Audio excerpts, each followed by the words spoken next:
আমাদের অনেকে ফ্যাশন পছন্দ করে, ফ্যাশনেবল, ফ্যাশনে কোনো সমস্যা নাই, কিন্তু হালাল ফ্যাশন নেন।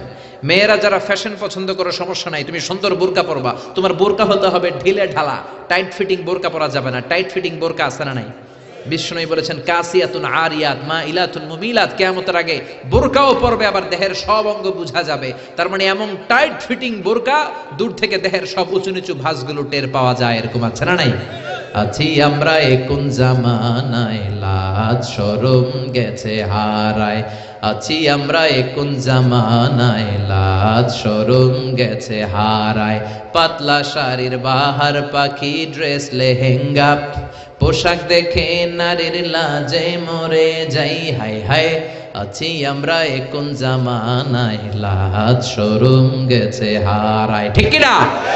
লাজ শরমের বালাই নাই। মশারি কি পাতলা, এর চেয়েও পাতলা কাপড় পরে মেয়েরা ঘুরে আসে না নাই?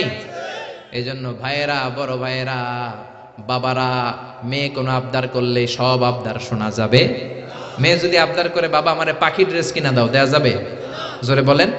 যেই পোশাকে তার পুরো দেহ কভার হবে না, ওই পোশাক নারী পরতে পারবে না। আবার অনেক মেয়ে ব্রু প্লাক করে, আসে না নাই? ব্রু প্লাকের ফ্যাশনটা হারাম। অনেক মেয়ে আলগা চুল লাগায় মাথায়, আসে না নাই? এটা ধোকাবাজি। অনেক পুরুষও আলগা চুল লাগায়, আপনারা জানেন? এটারে বাংলায় বলে পরচুলা। কি বলে? আবার দাড়িতে কলপ দেয়, এটাও ঠিক না। যদি আপনার বয়স কম, অনেক সময় 8 বছরের 10 বছরের ছেলে রোগের কারণে চুল পেকে যায়, ও কালি দিতে পারবে, কিন্তু বয়স্ক মানুষ কালি দেয়া ঠিক না। চিল্লা এখন ঠিক কিনা? আবার অনেকে মাথার মধ্যে পরচুলা লাগায়, আলগা চুল লাগায়, বিয়ের আগে পরচুলা লাগায় বিয়ের পিড়িতে বসে, সবাই দেখে সুন্দর, বিয়ের পরে দেখে মাথায় চুল নাই, আছে না নাই? এরকম ঘটনাও ঘটে। এক ছেলে মাথার মধ্যে চুল লাগাইছে আমির খানের চুল। কার চুল? নিজে হইল কালা চান, চুল লাগাইছে আমির খান। তা আমির খানের চুল লাগানোর পরে সবাই পছন্দ করছে, মেয়েও পছন্দ করছে, শ্বশুর শাশুড়ি পছন্দ করছে, বিয়ে হয়ে গেছে। এবার বাসর রাতের পালা। তো ঘরে ঢুকার পরে হাজবেন্ডে দেখে বউ দেখে দিছে দৌড়। হাজবেন্ড বলে দৌড়াও কেন, তুমি তো আমার কৈতুরি টুনটুনি পরাণের পরাণ। বউ কয় তুমি তো আমার জামাই না, আগে ছিল একরকম এখন আর একরকম, তুমি আমার জামাই হইলে তোমার সাদে মাল কই, মানে সাদে চুল কই? বিয়ের আগে মাথা ভর্তি চুল দেখলাম, আমির খানের স্টাইল দেখলাম, এখন বাসর ঘরে দেখি তোমারে অন্য পুরুষ দেখা যায়, এরকম আছে না নাই? আপনি যদি ধোকা দেন, কিয়ামতের দিন ধোকাবাজদের সাথে আপনাকে হাসর করায় দিবে কে? এজন্য আপনার ফ্যাশন হতে হবে হালাল ফ্যাশন। অনেক ছেলেরা ঈদ আসলে সিল্কের পাঞ্জাবি পরে, আছে না নাই? আমার যুবক ভাইয়েরা, সিল্কের পাঞ্জাবি, এই ফ্যাশনটা তোমাদের জন্য হারাম।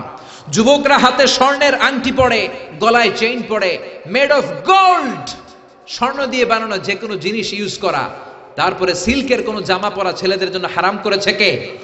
ছেলেদের জন্য চুরি পরা হারাম করছে কে?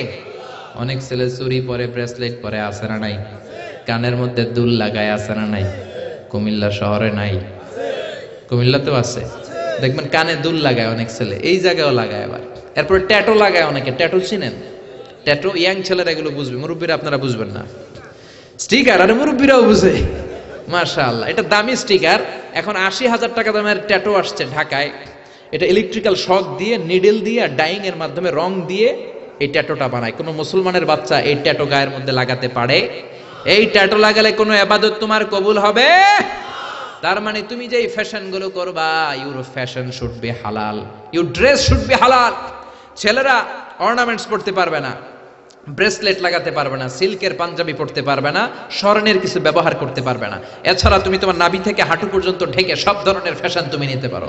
নতুন একটা ফ্যাশন এসেছে, চুলের এই দুই দিকে একেবারে মাথার সাথে মিলায় চুল কাটে, আর এদিক দিয়ে ঘোড়ার মতো রাখা, আছে না নাই?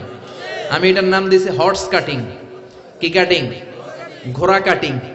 আমি বললাম কি রে এরকম রাখছস কেন? কয় হুজুর আমার মেসি রাখছে। মেসি? মেসি না মাসি। এই বিজাতিদের এই কালচার আসা যাবে না, বাংলাদেশে ঢুকানো যাবে না। বিশ্বনবী বলেছেন নাহা রাসূলুল্লাহ আনিল কাযাহ, কাযাহ করতে, এই হেয়ার কাটটা নিতে বিশ্বনবী নিষেধ করেছেন। দুই দিকে চুল নাই, মাঝখানে ঘোড়ার মতো চুল। এগুলো কোনো মুসলমানের ছেলে এই হেয়ার কাটিং কাটতে পারে না। চিল্লায় বলেন ঠিক কি না? কোনো মেয়ে পাতলা পোশাক পরতে পারবে না। মেয়েদের পোশাক হবে ঢিলা, মেয়েদের পোশাক হবে মোটা। এই নিয়মগুলো মেনে ছেলে মেয়েরা যেই কোনো পোশাক পরো, যেই কোনো ফ্যাশন নাও, ওই ফ্যাশনের মধ্যে বরকত আছে না নাই? ইসলাম তো ফ্যাশন সচেতন। বিশ্বনবী নিজেও কসমেটিক্সের একটা বক্স রাখতেন সাথে, সুবহানাল্লাহ কইবেন না? অনেকে হাসে, আরে পুরুষরাও প্রসাধনী ইউজ করতে পারে। বিশ্বনবীর একটা চামড়ার তৈরি কসমেটিক্স এর ব্যাগ থাকতো সাথে, এটার ভেতরে বিশ্বনবী 6টা জিনিস রাখতেন। কয়টা? কথা বলেন। 1 নম্বরে রাখতেন মেসওয়াক, 1 নম্বরে কি? 2 নম্বরে জাইতুনের তেল, 2 নম্বরে কি? 3 নম্বরে আতর, 3 নম্বরে কি? 4 নম্বরে চিরুনি, 5 নম্বরে হলো টুথপিক। টুথপিক চিনেন না খিলাইল চিনেন? হ্যাঁ, টুথপিক না খিলাইল? 6 নম্বরে সুরমাদানি। এই 6টা জিনিস বিশ্বনবী সাল্লাল্লাহু আলাইহি ওয়াসাল্লাম সুনি আমিল জিল্দ চামড়ার একটা প্যাকেটের ভিতরে যে কোনো সফরে গেলে এইটার ভিতরে 6টা জিনিস বিশ্বনবী নিয়ে নিয়ে সফরে ঘুরতেন। চিল্লায় পড়েন আল্লাহু আকবার। এজন্য ফ্যাশন করতে ইসলাম তোমাকে, Islam doesn't make any kind of complexity to take any new fashion. কোনো ফ্যাশন নিতে কোনো সমস্যা নাই, but your fashion should be halal. আপনার ফ্যাশনটা হালাল হতে হবে।